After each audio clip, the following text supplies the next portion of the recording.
السلام علی سید الانبیاء والمرسلین وعلی آلہ واصحابہ اجمعین۔ معزز سامعین و ناظرین، الحمدللہ آج ہم سب اپنے فلسطینی اور غزہ کے غیور بھائیوں کے ساتھ اظہار یکجہتی کرنے کے لیے یہاں جمع ہیں۔ وہ لوگ کہ جن کے گھروں کے اوپر شیلنگ کی جا رہی ہے، بمباری جاری ہے، فاسفورس گیس سے حملے کیے جا رہے ہیں، اور پیر نصیر الدین نصیر رحمت اللہ علیہ نے کسی دور میں کہا تھا کہ نصیر آخر عداوت کے بھی کچھ آداب ہوتے ہیں، کسی بیمار کو زنجیر پہنائی نہیں جاتی۔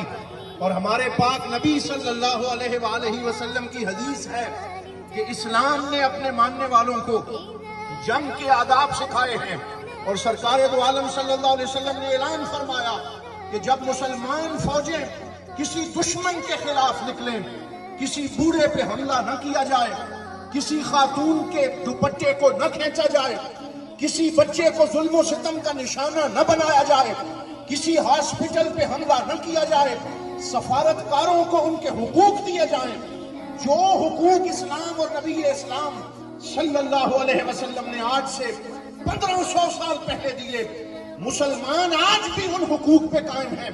اور حماس کے وہ مجاہد جنہوں نے اسرائیل کے دانت کھٹے کیے اور صرف چند غلیلیں، چند بم ہونے کے باوجود انہوں نے غیرت کا مظاہرہ کیا، اور جو ان پہ تھا وہ کر گزرے، اور انہوں نے کشتیاں جلا کے حملہ کر دیا اور اپنی غیرت کا مظاہرہ کیا۔ جن لوگوں کو انہوں نے اسرائیل سے قیدی بنایا، وہ آج بھی ان قیدیوں کے حقوق کا خیال رکھ رہے ہیں، ان کے بیماروں کی عیادت کر رہے ہیں۔ تف ہے اسرائیل پہ، لعنت ہے اسرائیل پہ کہ جس نے کل رات وہاں کے المعمار نامی ہاسپٹل کے اوپر حملہ کیا ہے، اور 1000 سے زیادہ بیمار، 1000 سے زیادہ تڑپتے ہوئے لوگ ان پہ شل گرا کے اس پورے ہسپتال کو ملبے کا ڈھیر بنا دیا۔ دنیا دیکھتی رہی، امریکہ کھڑا ہوا ہنستا رہا، اور وہ کہتا رہا جسے جو بائیڈن کہتے ہیں کہ ہم اسرائیل کے ساتھ ہیں، اور وہ لوگ اسرائیل کے ساتھ کھڑے ہیں۔ اس لیے آج ہم پاکستان کی حکومت سے مطالبہ کرتے ہیں، اپنی دوستیوں کا پھر سے جائزہ لو، کن کے ساتھ تم اٹھتے بیٹھتے ہو، کن کے ساتھ تم معاہدے کرتے ہو جو مسلمانوں کو کاٹنے کے اندر اسرائیل کے پیچھے کھڑے ہیں۔ اور حضرات محترم، دوسری طرف صورتحال یہ ہے کہ حماس نے اور ان کے مجاہدین نے اپنا حق ادا کیا ہے۔ آج ہم سب ہاتھ کھڑے کر کے، دونوں ہاتھ کھڑے کر کے اپنے حماس کے ان مجاہدین کے ساتھ اظہار یکجہتی کرتے ہیں، ان کے شہداء کو سلام پیش کرتے ہیں، اور ہم یہ مجاہدین حماس، مجاہدین حماس، مجاہدین حماس۔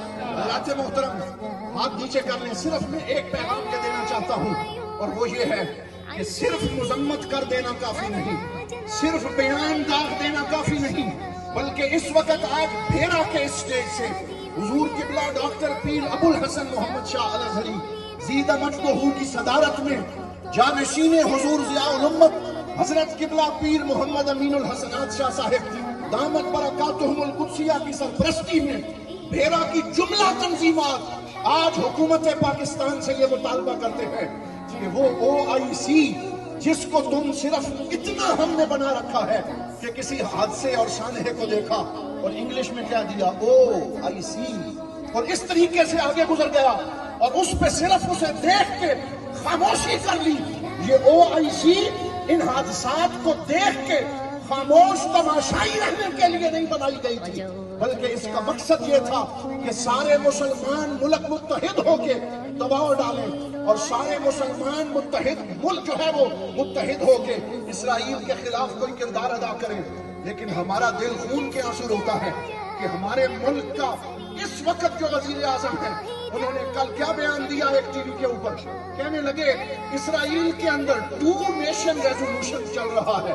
اس سے ہم کیا سمجھیں کہ کیا آپ نے اسرائیل کو تسلیم کر لیا ہے؟ آج ہر پاکستانی پاسپورٹ کے اوپر ہم سینہ چوڑا کر کے یہ کہتے ہیں، یہ عبارت لکھی ہوئی ہے کہ یہ پاکستانی پاسپورٹ سوائے اسرائیل کے دنیا کے تمام ممالک کے لیے کارآمد ہے، اور اس کا معنی یہی ہے وزیر اعظم صاحب کہ پاکستان بولو اسرائیل کو تسلیم نہیں کرتا. یہ ناپاک وجود ہے، یہ لعنتی وجود ہے. ہم نہ اسرائیل کے ملک کو تسلیم کرتے ہیں، نہ اس کی حکومت کو تسلیم کرتے ہیں، نہ اس کے حکم کو تسلیم کرتے ہیں. لہذا فلسطین میں 2 نیشن تھیوری نہیں ہے، 1 نیشن تھیوری ہے. بولو مسجد اقصی کس کی ہے؟ مسلمانوں کی. مسجد اقصی کس کی ہے؟ مسلمانوں کی. فلسطین کس کا حق ہے؟ مسلمانوں کا. اور 1967 سے لے کے آج تک ایک ایک لمحہ اسرائیل نے غاصبانہ قبضہ کیا. تو ہم یہ امید رکھتے ہیں کہ ہمارے حکمران غیرت کا مظاہرہ کریں گے.